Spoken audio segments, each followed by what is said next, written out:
Hey, we're taking this again because, of course, whatever, but you don't know that. Right, now you do. Okay, I don't really know how I want this laid out yet. Audio of me playing is just gonna be happening, and that's me practicing.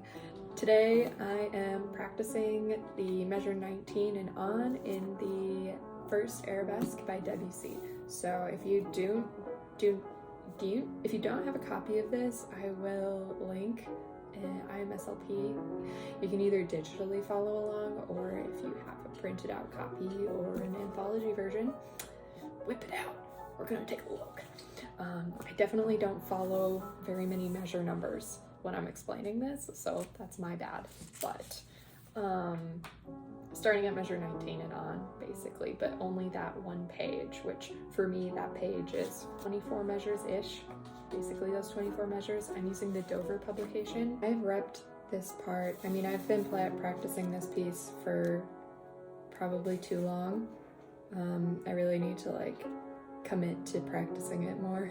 I'm having a really difficult time memorizing it because I'm not actually committing it to a regular practice schedule yet, which is why I've been working on it for probably a year already. Even if it takes 2 years for you to learn a piece that definitely only takes other people 3 months to learn, that's okay. And also, your idea of success might be different than other people's. Some people think that once they can manage playing every single note, then that's good enough. Other people, it's not good enough until they've added all the dynamics. Other people, it's not complete until they have it completely committed to memory, like a full performance, and it has to be perfect every single time. I guess for me, I'm definitely the latter group where I need a piece to be memorized before I consider it completed, which means there's a lot of pieces that I have not completed. I'd like to have this piece finished, I'd say by, let's say, the end of March. I think that's completely doable, and if I really commit to it, practicing it 3 times a week, I should honestly have it done by the end of February? Maybe. We'll see about February. I'm not sure if that would happen, but I really like this part because we get our right hand playing 8th notes and triplets, a ritardando, and then an a tempo, and ritardando, and then tempo. So our right hand maintains that tempo the whole time of the ba ba ba ba ba ba ba ba ba ba ba ba ba ba ba ba ba, and so we can make the 8th note and the 8th note triplet equals. So there we go, I said it. The 8th note and the 8th note triplet, we can stretch the triplet so that it matches the 8th notes. And so then the only thing that's actually changing is our left hand, because our left hand is still playing those 8th note triplets while our right hand is playing just the 8th notes. So with that hemiola, our left hand is carrying those tempo changes. So that means our left hand has to be masterful, right? Terrifying. I mean, I love this left hand part, that super rolling part. It's really difficult to keep quiet. I think I already said that. I mean, it's the same thing near to the end, where we get a similar progression where our left hand jumps up into the treble clef. And so it's just this constant motion, except it's an undercurrent, that undercurrent motion. I really like that. Super short phrases, basically. So we're constantly pedaling, and so it's feels so fast, but then the melody is just half notes, you know? I love it. It's it's a dance. The left-hand part where you have to cross up so quickly, so you have octaves, and then you have to jump to that C sharp, so you have octave Fs, F sharps, and then that C sharp. So I'm playing that with my pinky and thumb as my octaves because, we have normal sized hands. If I had larger hands, I really think it would be beneficial to play that with your pointer finger on the octave. So then you could pull immediately to your thumb playing C sharp and then move your hand up. But I'm working with what I've got, which means I'm bouncing my pinky off and then my thumb and then my ring finger onto that C sharp. And so I had to practice that a lot. I'm probably still going to keep practicing it the next time I have to play this piece, practice this piece. It's a really big jump. It's just very difficult to do that. So you just kind of work on it. Also, not flamming those thirds in the right hand. Oh my gosh. It's like we're pushing a button that plays 2 notes, except we're only hitting 1 note, except we're actually hitting both notes because we're piano players, so we have to hit 10 notes at once. Okay, you get it.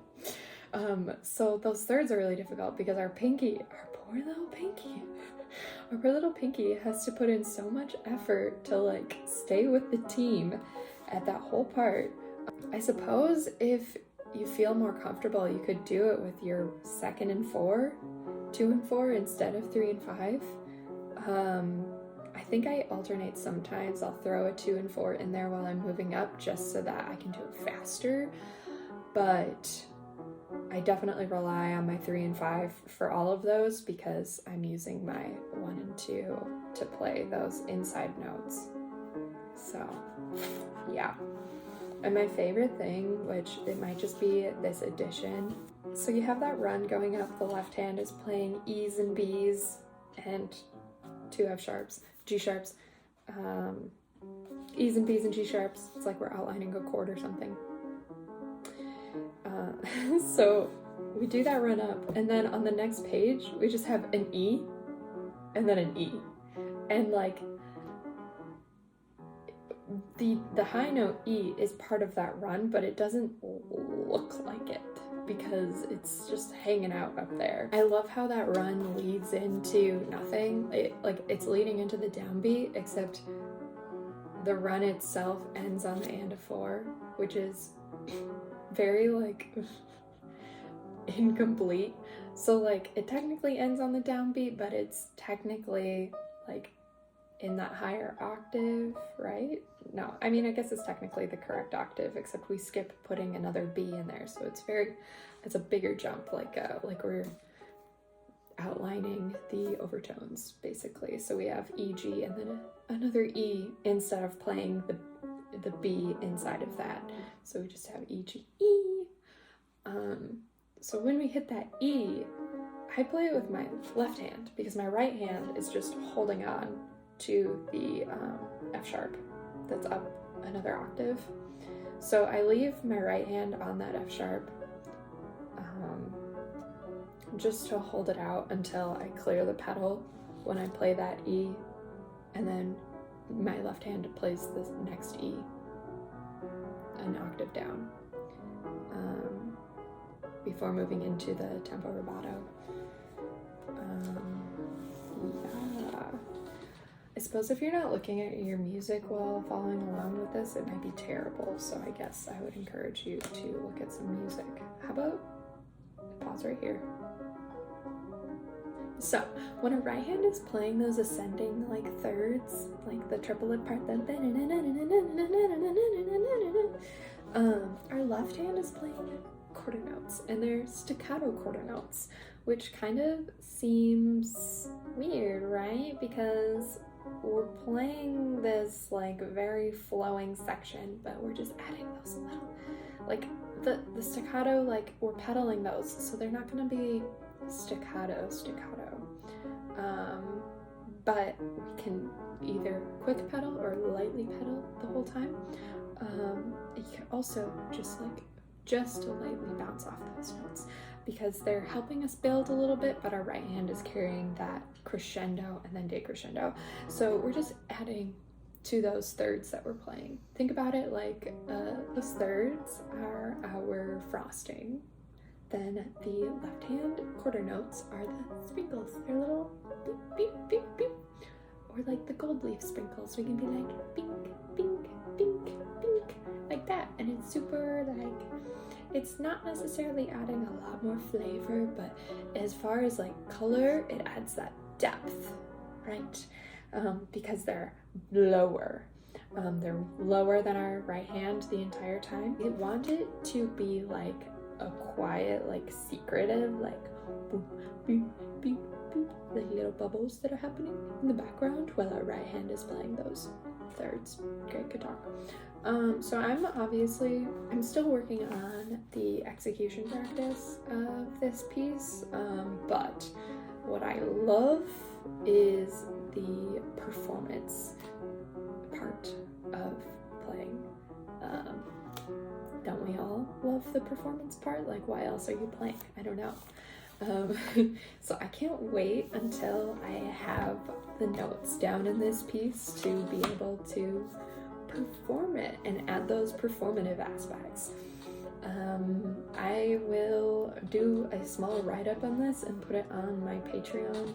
I'm working on the beginner piano series. I hope that I can just do like a single like playlist upload of those 10 lessons, and they're just going to be outlining like how to put your hands on the piano and stuff like that. I will have links for, this piece, the IMSLP, and my Patreon below. Instagram, don't look at my Instagram. It's not updated. I haven't posted in 2 months. Yeah, happy practicing. I can't wait to have this piece completed. I hope if you're learning it that you complete it before I do, so that you can be like, look at what I did, and then I'll watch it and feel bad for myself because I haven't finished it yet. Cool, that's my goal for you and me. You finish this before I do. Thank you so much for watching. I hope you like this and subscribe because you want me to talk at you more forever. More hand motions. I'm guiding the airplanes. The airplanes, are you subscribing? That was terrible. Okay. Drink water. Practice. Record yourself while practicing so you can listen to it and judge yourself. Ask questions when you don't know the answer. That's good. That's a good sign off. Okay. See you later. Bye. I need chapstick. Cool. Back to the beginning of the video.